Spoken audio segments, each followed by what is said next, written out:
Oke, mari kita lanjutkan saja ceritanya seperti biasa. Yang belum tekan tombol like, bantu Mimin terlebih dahulu tekan tombol like-nya. Terima kasih. Bab 1085 sampai bab 1088. Mendengar perkataan Li Fugui, Tuan Kaitai memegang erat tangan Li Fugui dan berkata, "Adik, silakan saja dengan tenang.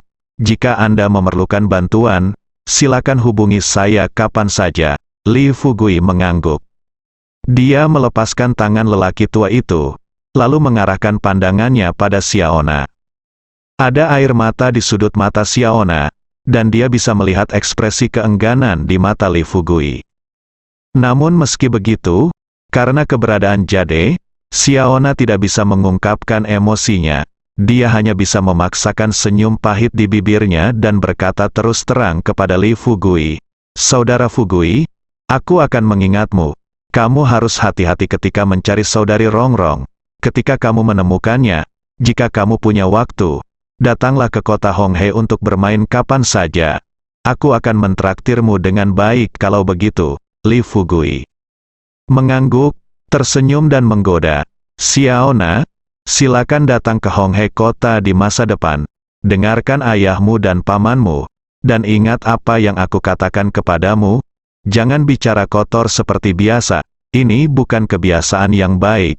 Xiaona menitikkan air mata, menyeka air matanya dan memarahi sambil tersenyum. Dia berkata, "Aku benci itu. Aku tidak lupa memberimu pelajaran sebelum aku pergi.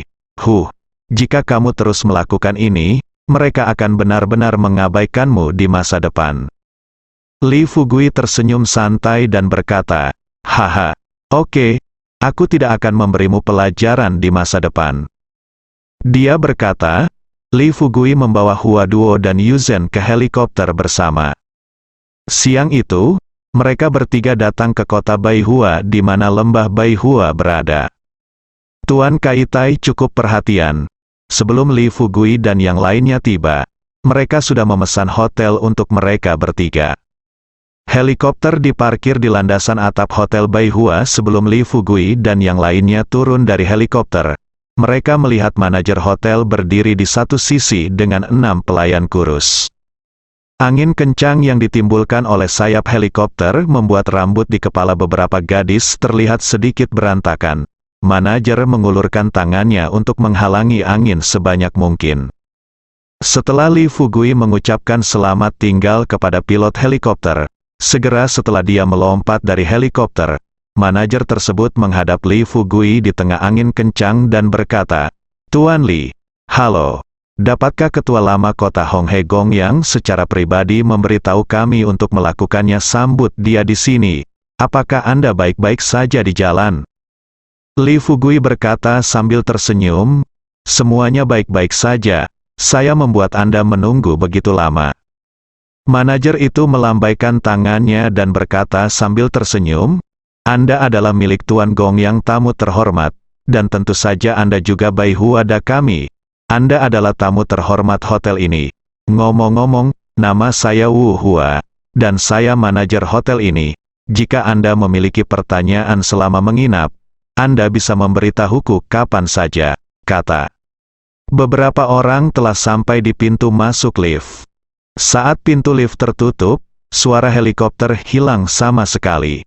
Li Fugui mengulurkan tangannya, berjabat tangan dengan Wu Hua, dan berkata terus terang, "Oke, aku akan merepotkanmu. Ngomong-ngomong, apakah kamarnya sudah siap?" Wu Hua mengangguk dan tersenyum, "Tentu saja. Sebelum kamu datang, saya sudah membuat pengaturan dan mengatur untuk Anda kamar presidensial terbesar di sini. Kamar tidurnya cukup untuk Anda dan 2 wanita cantik ini untuk tinggal." Li Fugui tidak sopan.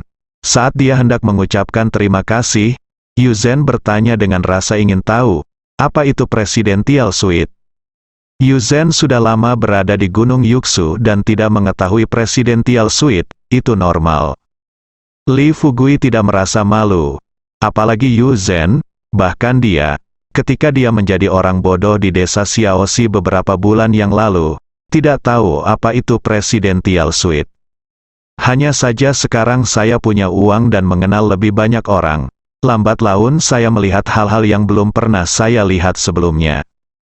Jadi, setelah Yuzen mengatakan ini, Li Fugui menjelaskan kepada Yuzen sambil berpikir, saya tidak tahu bagaimana menjelaskannya kepada Anda secara detail. Anda akan tahu kapan hal itu terjadi. Yuzen mengangguk mengerti. Di bawah kepemimpinan Wu Hua, beberapa orang dengan cepat sampai di pintu kamar.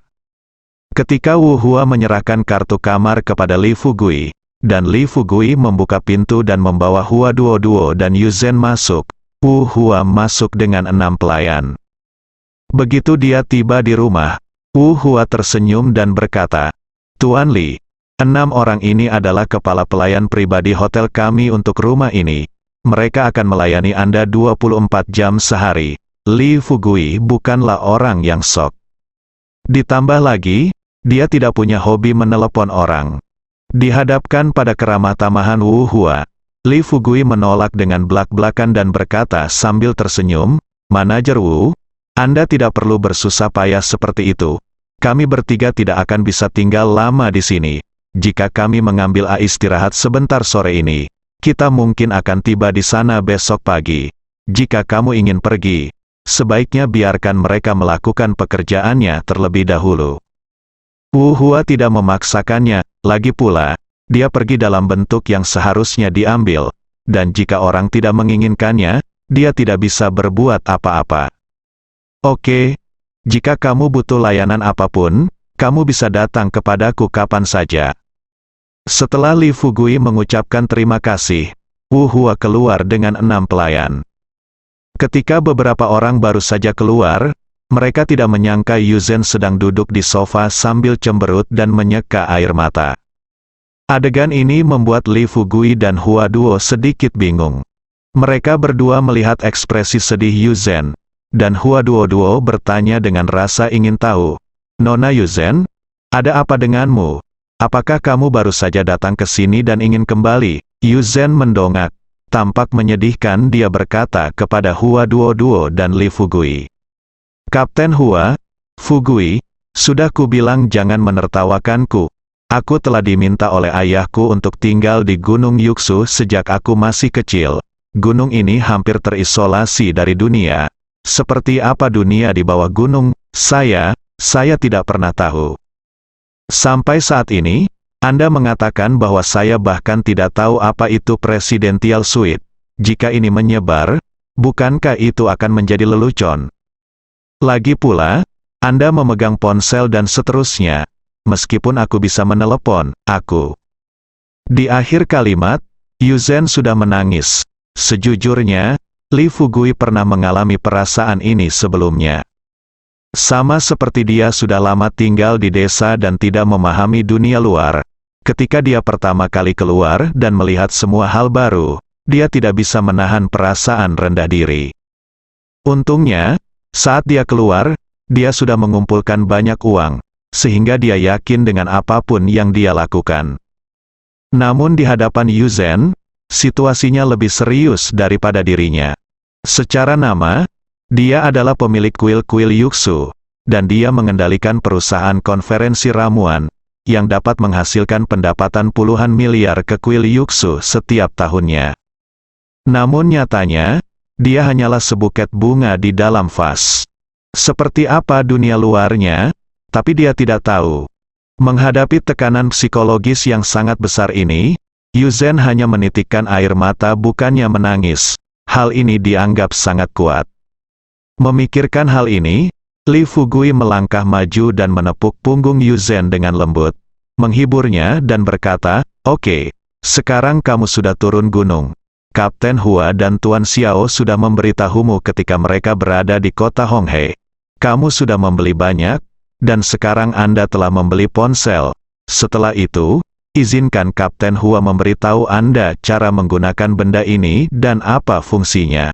Saya yakin dengan kecerdasan Anda, tidak akan butuh waktu lama bagi Anda untuk melakukannya diintegrasikan dengan masyarakat. Dari Yuzen mengangguk, menyeka air matanya, dan bertanya pada Hua Duo dan Li Fugui, tampak sedikit malu, kamu benar-benar tidak tahu bagaimana menertawakanku.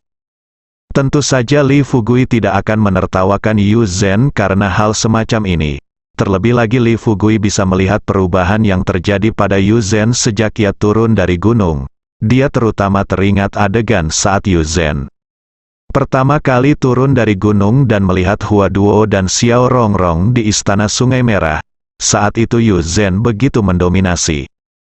Hua Duo dan Xiao Rongrong sama sekali tidak dianggap serius. Rasa penindasan datang dari penguasa kuil Yuxu. Tak terkecuali Hua Duo dan Xiao Rongrong. Bahkan Li Fugui pun merasa sedikit takut saat melihatnya. Coba pikirkan, jika karakter kuat Yu Zhen terus berlanjut, dan suatu saat dia membawa Yu Zhen ke desa Xiaoxi, desa Xiaoxi tidak akan bisa langsung menimbulkan masalah. Gao Yunru, Jin Yi, Li Xiuling dan gadis-gadis lainnya, meskipun mereka kuat, tidak ada apa-apanya dibandingkan dengan Yu Zhen. Begitu Yu Zhen tidak masuk akal, Sister Gao dan yang lainnya tidak akan bisa mengalahkannya, dan dia sendiri tidak bisa mengusir Yu Zhen. Dia akan terjebak di tengah dan cepat atau lambat akan mati. Untungnya, saat Yu Zhen terus berhubungan dengan Hua Duo dan Xiao Rongrong, dunia batinnya terus berubah. Saat Li Fugui sedang memikirkannya, Hua Duo maju ke depan sambil berpikir, memberi Yu Zhen segelas air, dan berkata sambil tersenyum, "Apa yang kamu bicarakan? Kamu adalah tunangan Fugui dan juga temanku. Kami berdua bagaimana mungkin seseorang menertawakanmu karena masalah ini? Selain itu, Anda adalah pemilik kuil Yuxu. Sekalipun Anda memiliki pemilik kuil tua di belakang Anda, mengingat kekuatan kuil Yuxu, kami tidak memiliki modal untuk melakukannya. Menertawakanmu, ini seperti orang kota yang menertawakan petani karena tidak tahu cara naik kereta bawah tanah. Dan petani menertawakan orang kota karena tidak bisa membedakan daun bawang dan bibit gandum. Seperti kata pepatah, ada spesialisasi di industri. Terus terang, Anda tidak bisa naik kereta bawah tanah. Anda bisa berjalan di kereta bawah tanah, tetapi jika Anda tidak bisa membedakan antara daun bawang dan bibit gandum, Anda akan mati kelaparan. Setelah mendengarkan perkataan Hua Duo, Li Fugui mau tidak mau mengacungkan jempol kepada Hua Duo. Kapten Hua memang sangat fasih. Pantas saja kamu bisa menjadi kapten game ke-6 di usia yang begitu muda. Kamu luar biasa. Kamu memang luar biasa. Hua Duo memutar matanya pada Li Fugui dan berkata dengan marah, "Aku benci. Apakah kamu yang menggoda orang lain seperti ini? Saudari Yu Zhen tidak tahu. Apa kamu tidak tahu apa yang terjadi dengan kaptenku?" Hua Duo sebenarnya tidak pernah lupa bahwa kaptennya diberikan kepadanya oleh Li Fugui. Awalnya, menurut penjelasan di atas, Li Fugui diminta menjadi kapten of. Sayang sekali orang ini, Li Fugui, tidak menurutinya. Saya juga mendapat tawaran, mereka bertiga mengobrol sebentar, dan Hua Duo memulihkan pikirannya dan memberitahunya tentang situasi lembah Baihua yang dia pelajari dari rekan-rekannya. Faktanya, Li Fugui telah mempelajari sesuatu tentang situasi di lembah Baihua dari Xiao Rongrong melalui keterampilan menyanyi sebelumnya. Alasan mengapa Hua Duo diminta untuk menyelidikinya lagi adalah untuk berjaga-jaga. Sekarang situasi Hua Duo pada dasarnya konsisten dengan informasi yang dia peroleh sebelumnya. Dia tersenyum pada mereka berdua dan berkata, "Kalau begitu, tidak perlu khawatir. Hari ini sudah larut, ayo tidur lebih awal. Besok, pagi, kita bertiga akan pergi ke lembah Baihua." Hua Duo mendengarkan dan memperingatkan Li Fugui dengan serius. "Fugui, menurutku kita harus lebih berhati-hati tentang masalah ini. Meskipun lembah Baihua relatif lemah di antara sekte, namun tetap lemah setelahnya semuanya. Zongmen, unta kurus lebih besar dari kuda." Begitu dia selesai berbicara, Yu Zhen tersenyum di sudut mulutnya dan berkata dengan sedikit percaya diri, "Tidak apa-apa, meskipun tidak mudah untuk muncul karena kekayaan. Jika saatnya tiba, saya, penguasa kuil Yuxu, silakan. Mereka lembah Baihua masih belum berani sombong. Jika Anda benar-benar menyinggung perasaan saya, paling buruk, Saya akan berusaha sekuat tenaga dan memberitahu Yuksu Guan untuk kirim ahli ke sana untuk menyingkirkan lembah Baihua secara langsung. Li Fugui bersandar di sofa. Berkata sambil berpikir, tidak, lembah Baihua belum bisa menyingkirkannya. Ketika Li Fugui melihat dalam pikiran Xiao Rongrong sebelumnya, dia mengetahui bahwa lembah Baihua memiliki kebaikan yang mengasuh terhadap Xiao Rongrong, terutama cucu tertua Sanyang. Dia adalah penguasa lembah-lembah Baihua saat ini, mentor Xiao Rongrong, dan memiliki hubungan ayah anak dengan Xiao Rongrong. Dalam keadaan seperti itu, jika dia pergi ke lembah Baihua dan menghancurkan lembah Baihua, Xiao Rongrong pasti akan kecewa. Dan dia kekurangan Xiao Rongrong, seorang manajer yang serius dan cakap yang tahu cara menghasilkan uang. Jika Xiao Rongrong bisa tinggal bersamanya untuk waktu yang lama, kekayaan yang akan diberikan gadis ini kepadanya tidak akan terhitung jumlahnya.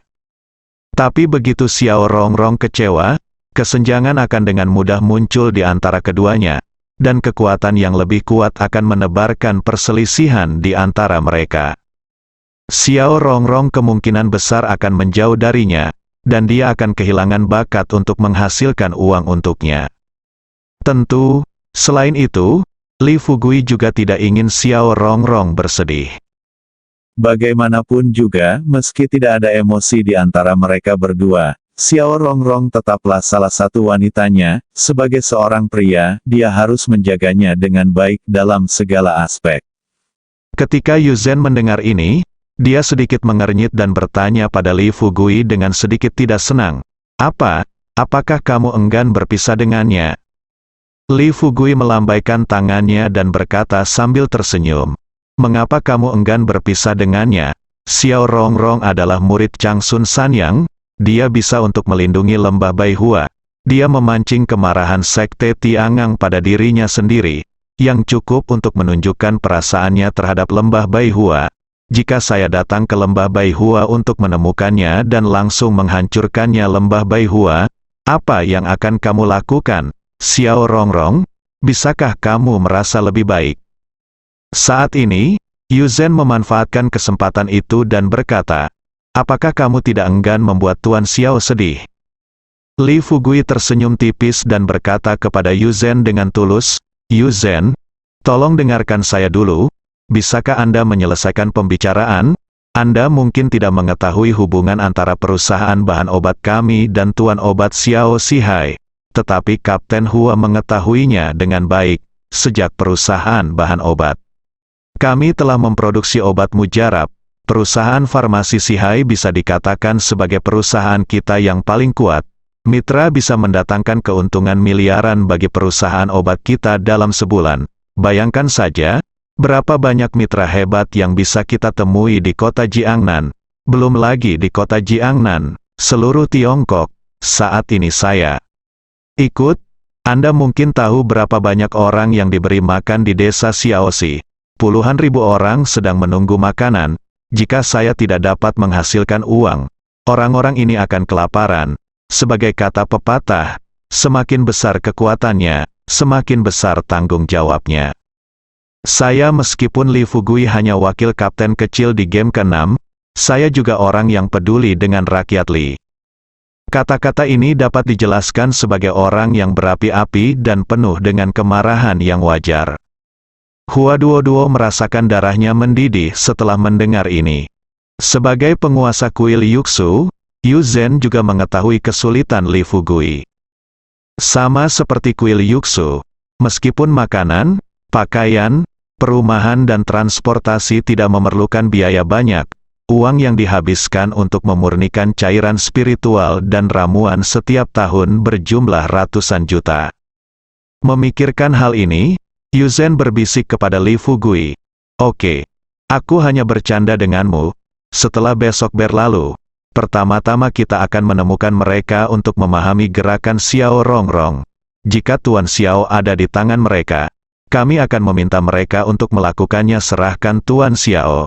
Tetapi jika Tuan Xiao tidak ada di tangan mereka, kita akan lihat situasinya saat itu."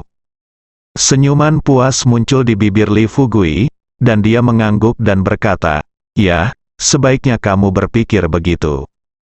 Lagi pula, aku hanya punya satu permintaan, yaitu, ketika kita sampai di lembah Baihua, kita tidak bisa membunuh siapapun kecuali kita bisa. Yu Zhenhe Hua Duo mengangguk setelah mendengar ini. Li Fugui setengah menutup matanya, terlihat sedikit lelah. Hua Duo dan Yu Zhen terlihat lebih santai. Kedua gadis itu berdiri di dekat jendela dan memandangi pasar Baihua yang ramai di depan mereka. Setelah beberapa saat, Yu Zhen berkata kepada Hua Duo, bisakah kamu mengajakku keluar? Lagi pula aku tidak akan pergi ke sana sampai besok. Aku ingin untuk keluar, berbalik. Hua Duo segera berbalik dan menatap Li Fugui. Fugui, kamu mau pergi? Li Fugui tidak ingin pergi berbelanja dengan dua wanita.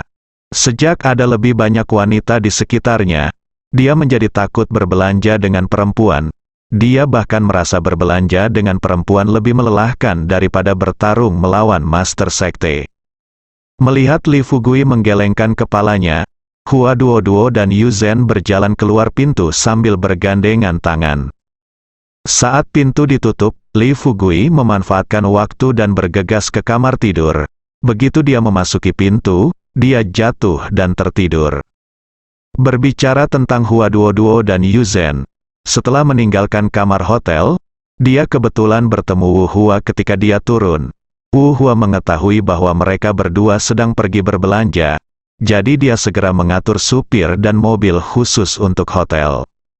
Hua Duo sudah terbiasa dengan hal itu. Lagi pula, wajar jika hotel setingkat ini menyediakan mobil khusus untuk tamu suite. Tapi Yu Zhen berbeda. Ketika pengemudi pergi mengemudi, Yu Zhen bertanya dengan rasa ingin tahu, Duo, mereka punya mobil khusus untuk kita di sini. Apakah kita perlu membayar ekstra? Hua Duo langsung menggelengkan kepalanya dan berkata sambil tersenyum, tidak, kami akan tinggal di sini, ini kamar presidensial. Umumnya, jika Anda tinggal di kamar seperti ini, mereka akan secara khusus mengatur kepala pelayan pribadi, sopir, dan mobil. Yu Zhen mengangguk mengerti dan terus bertanya, jadi, jika Anda ingin lebih nyaman saat kamu pergi keluar di masa depan, apakah kamu akan tinggal di hotel seperti ini?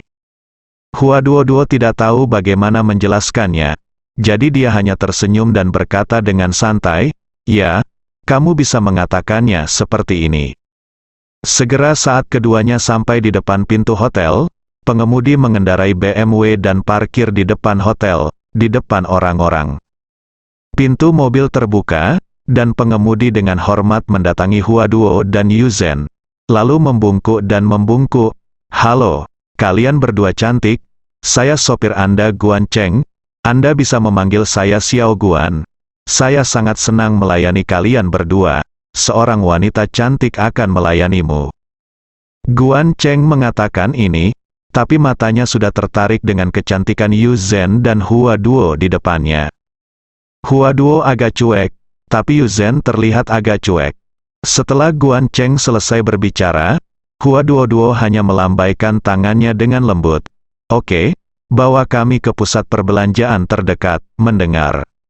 Ini, Guan Cheng segera melangkah maju dan membuka pintu mobil.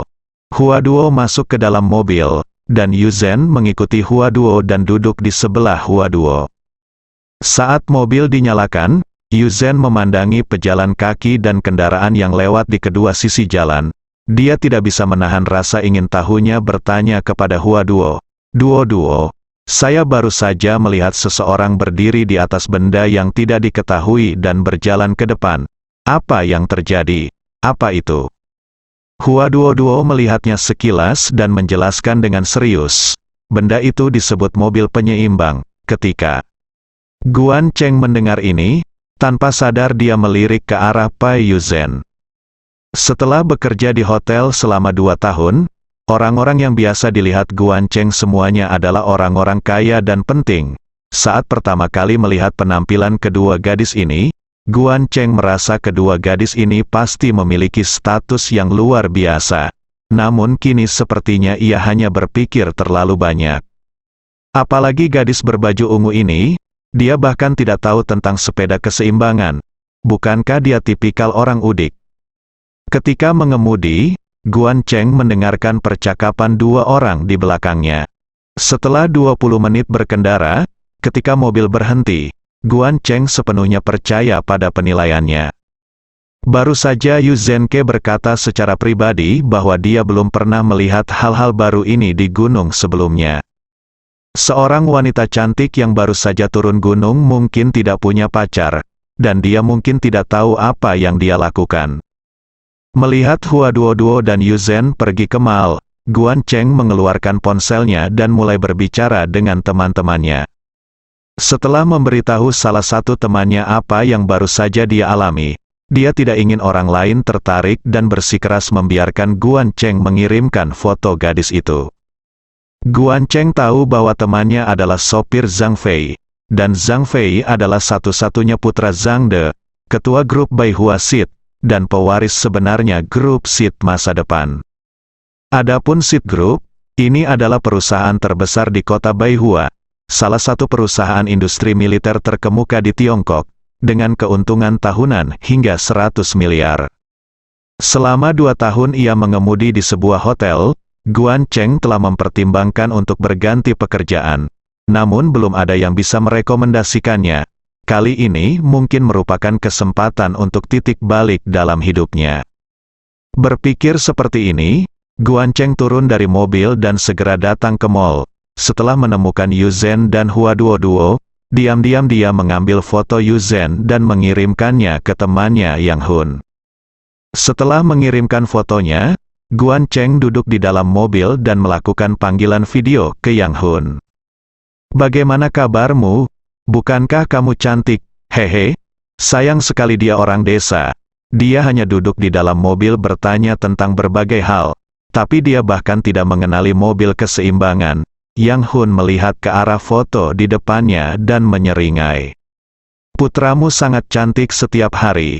Dia mengajak segala jenis wanita cantik berbelanja setiap hari. Ngomong-ngomong, mereka menginap di hotelmu? Apakah hanya 2 gadis ini atau ada yang lain?" Guan Cheng berkata sambil tersenyum, "Ada satu lagi. Anak muda, saya tidak tahu detailnya. Tapi saya dapat menjamin bahwa gadis di foto itu pastilah seorang udik desa yang belum pernah melihat sebagian besar dunia. Jika Anda berpura-pura menjadi generasi kedua, kamu mungkin bisa memenangkannya malam ini." Yang Hun He tersenyum dan berkata, "Berhenti bicara omong kosong, bagaimana aku bisa berpikiran seperti itu? Sejujurnya, Saudara Fei minum tadi malam. Setelah minum, dia berencana untuk mencari seorang gadis. Tetapi dia melihat sekeliling dan tidak dapat menemukan apapun yang dia suka. Sial, sangat sulit untuk menemukan seseorang yang belum berkembang." "Tidak, baru saja kamu mengatakan itu gadis ini udik. Menurutku mungkin saja belum berkembang. Dari apa yang kamu berikan padaku dilihat dari fotonya, gadis ini terlihat cukup bagus.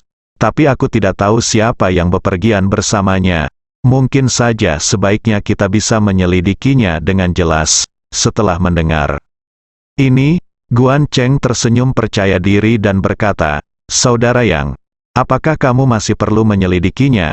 Coba saya lihat. Gadis ini mungkin akan diberikan kepada orang lain. Gadis lain yang bepergian bersamanya tampak seperti gunung es, kecantikan, dan seorang pria muda. Dia terlihat berusia awal 20-an. Saya baru saja datang ke sini dengan helikopter sore ini. Coba pikirkan, seorang pria muda dan menjanjikan, ditambah keindahan gunung es, kini membawa seorang gadis dari gunung. Gadis itu siapa yang turun? Bukankah sudah jelas bahwa dia akan diberikan sebagai hadiah?" "Saudaraku, aku sudah bekerja di hotel selama 2 tahun. Aku belum pernah melihat yang seperti ini sebelumnya. Jika VG menginginkannya, kita berdua bisa mendesainnya dengan santai dan memberikannya kepada VG untuk dicicipi terlebih dahulu. Setelah dia selesai. Setelah itu, yang terpenting adalah mengeluarkan sejumlah uang. Jika pihak lain tidak menginginkan uang dan ingin main-main, saya ingin tahu apakah Saudara Fei tidak dapat menyelesaikan masalah sepele seperti itu." Setelah Guan Cheng selesai berbicara, Yang Hun melihat bahwa apa yang dia katakan agak membingungkan. Jadi dia tersenyum dan berkata, "Baiklah. Awasi di sana, saya akan menemui saudara Fei untuk membahasnya terlebih dahulu. Jika gadis ini benar-benar belum dieksploitasi, maka saudara Fei akan bersenang-senang, dan saya akan memberi Anda beberapa kata yang bagus. Bukankah kamu selalu ingin berganti pekerjaan? Datanglah ke Seed Group jika waktunya tiba, dan kakakku akan bekerja sebagai sopir untuk kakak Fei dalam 2 hari. Ketika Guan Cheng mendengar ini, dia sangat berterima kasih, menutup telepon. Guan Cheng menunggu dengan tenang di dalam mobil. Tidak lama kemudian, Yang Hun menelepon Guan Cheng. Ketika panggilan tersambung, Yang Hun tersenyum dan berkata, "Selesai, Saudara Ren Fei akan membuat reservasi. Dia sudah memesan kamar pribadi di hotel Anda. Anda di sini tunggu saja bagiku. Aku akan datang malam ini, dan kita berdua akan menemukan cara untuk memasukkan wanita jalang ini ke kamar kakak Fei." Guan Cheng sepenuhnya setuju. Waktu berlalu dan sekarang sudah jam 9 malam. Begitu Li Fugui membuka matanya dari tempat tidur, dia mendengar suara pintu terbuka. Dia bangkit dan keluar dari kamar tidur, dan kebetulan melihat Hua Duo dan Yu Zhen masuk dengan tas besar dan kecil. Begitu mereka memasuki kamar, Hua Duo tampak sedikit lelah dan bersandar di sofa. Dia tersenyum pada Li Fugui dan berkata, "Fugui, tahukah kamu bahwa barang-barang di kota Baihua jauh lebih murah daripada di kota Jiangnan? Ngomong-ngomong, kami juga membelikanmu 1 set pakaian. Kamu bisa datang dan mencobanya nanti." Yu Zhen mengambil 2 botol dari samping. Untuk minuman, dia menyerahkan sebotol kepada Hua Duo, membuka 1 dan meminumnya. Setelah menyesap beberapa kali dan meletakkan botolnya, Yu Zhen bertanya kepada Li Fugui, "Fugui, apakah rubah rohku dan ular hitam besarmu telah menghilang lagi?" Li Fugui berkata sambil tersenyum masam, "Ular hitam besarku telah hilang dari milikmu. Roh rubah rusak." Mereka berdua melompat keluar sebelum helikopter mendarat, dan mereka belum kembali. Yu Zhen menarik napas, menyeka keringat di dahinya, lalu berkata kepada Li Fugui, "Tidak, aku akan keluar mencari mereka. Jika keduanya berkumpul dan menimbulkan masalah, itu akan merepotkan." Li Fugui melambaikan tangannya dan berkata, "Mengapa kamu mencari mereka, 2 binatang kecil? Jika mereka mau lari, biarkan mereka berlarian." Ular hitam besar Li Fugui masih menyadari kekuatannya. Dalam keadaan normal, dia jarang bertemu lawan, dan sekarang dia berkolaborasi dengan Yu Zhen Linghu. Ini adalah rubah dan ular berbisa. Jika hewan peliharaan spiritual biasa melihatnya, mereka mungkin akan mengambil jalan memutar. Hua Duo juga membujuk saat ini, "Kami telah keluar berbelanja sepanjang hari. Mengapa kami pergi mencarinya sekarang? Mandi nanti dan tidur lebih awal. Saya akan kembali pada malam hari." Yu Zhen tidak yakin. Lagi pula, Li Fugui, ular hitam besar dan ular hijau kecil Xiaona hampir membunuh roh rubahnya beberapa hari yang lalu. Dan sekarang mereka berada di kota Baihua, yang hanya berjarak 2 jam dari lembah Baihua dengan mobil. Jika 2 hal kecil ini lari ke lembah Baihua dan bertemu dengan hewan peliharaan spiritual yang kuat, apakah mereka tidak boleh dimakan? Lebih-lebih lagi, dia tidak perlu keluar untuk mencari Linghu. Dia hanya perlu pergi ke atap, mengedarkan vitalitasnya, mengaktifkan transmisi suara dari jarak ribuan mil, dan memanggil nama Linghu beberapa kali. Memikirkan hal ini, Yu Zhen berdiri dan berkata, "Tidak apa-apa, aku tidak terlalu lelah. Kamu mandi dulu. Aku keluar untuk mencarinya dan tidak menemukannya. Aku tidak bisa tidur nyenyak di malam hari." Dengan mengatakan itu, Yu Zhen aku pergi ke kamar mandi untuk mencuci muka terlebih dahulu, lalu berjalan keluar pintu. Melihat ini, Li Fugui buru-buru berdiri dan berkata, "Tunggu, karena aku pergi, aku akan menemanimu ke sana." Yu Zhen melambaikan tangannya dan berkata, "Tidak apa-apa, biarkan aku keluar sendiri. Bisakah Duo memberitahu saya hari ini, saya telah memperoleh banyak pengetahuan. Sekarang Anda akan mengikuti saya ketika saya keluar. Jika sesuatu terjadi pada Anda di masa depan, mengapa saya tidak keluar?" Melihat Yu Zhen mengatakan ini, Li Fugui tidak bisa, jangan ikuti dia. Selain itu, apa yang dikatakan Yu Zhen masuk akal. Dia telah turun gunung selama beberapa waktu, dan dia harus mengenal lingkungan di kaki gunung sesegera mungkin. Setelah melihat Yu Zhen keluar, Li Fugui mengalihkan perhatiannya ke Huaduo, memandang Huaduo dan bertanya sambil menyeringai, "Kapten Huaduo, bukankah kamu baru saja mengatakan akan mandi? Apakah kamu ingin aku menggosok punggungmu atau sesuatu?" Huaduo memutar matanya pada Li Fugui dan berkata dengan marah, "Tidak tahu malu? Siapa yang ingin kamu menggosok punggungku? Jika kamu berani berbicara omong kosong lagi, lihat apakah aku tidak merobek mulutmu." Li Fugui tertawa dengan sepenuh hati dan berkata kepada Huaduo, "Ini kalimatnya, seekor anjing menggigit Ludongbin? Kamu tidak tahu hati yang baik, jadi kamu memarahiku ketika aku menggosok punggungmu? Tahukah kamu berapa banyak orang yang menungguku untuk menggosok punggungnya, dan aku belum bahagia?" Huaduo langsung dia membuka mulutnya dan mengutuk, "Pergi, aku pergi mandi, berhenti mengintip." Li Fugui menunjukkan ekspresi jijik, bersandar di sofa dan tersenyum.